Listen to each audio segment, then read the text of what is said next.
পাকিস্তানের খাইবার পাখতুনখোয়া প্রদেশের 52 শহরে ভয়াবহ গাড়ি বোমা হামলায় অন্তত 15 জন পুলিশ সদস্য নিহত হয়েছেন। আহত হয়েছেন আরও 3 জন। শনিবার রাতে একটি পুলিশ ফাঁড়িকে লক্ষ্য করে বিস্ফোরক ভর্তি গাড়ি দিয়ে হামলা চালানো হয়।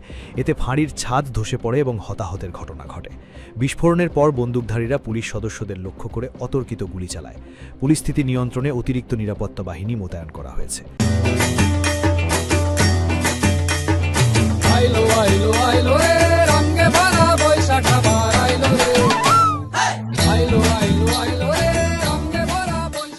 পুলিশ জানিয়েছে হামলায় ড্রোনও ব্যবহার করেছে জঙ্গিরা। আহতদের দ্রুত হাসপাতালে নেওয়া হয়েছে এবং 52 সরকারি হাসপাতালগুলোতে জরুরি অবস্থা জারি করা হয়েছে। ইত্তেহাদ উল মুজাহিদিন নামের একটি জঙ্গি জোট হামলার দায় স্বীকার করেছে।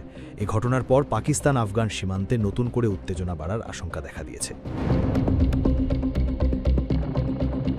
এদিকে গত বছরের ভারত পাকিস্তান সংঘাতের সময় পাকিস্তান বিমান বাহিনীকে প্রযুক্তিগত সহায়তা দেওয়ার কথা প্রথমবারের মতো স্বীকার করেছে চীন। রাষ্ট্রায়ত্ত সংবাদ মাধ্যম সিসিটিভিকে দেওয়া সাক্ষাৎকারে চীনা প্রকৌশলী ঝ্যাং হেং জানান, পাকিস্তানের J-10CE যুদ্ধবিমান পরিচালনায় তারা প্রযুক্তিগত সহায়তা দিয়েছেন।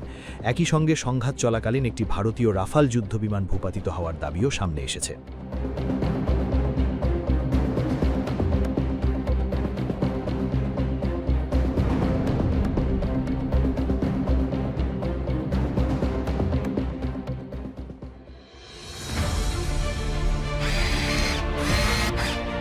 আলোতে থাকুন, ফোকাসে থাকুন, হাত রাখুন প্রজন্মের হাতে।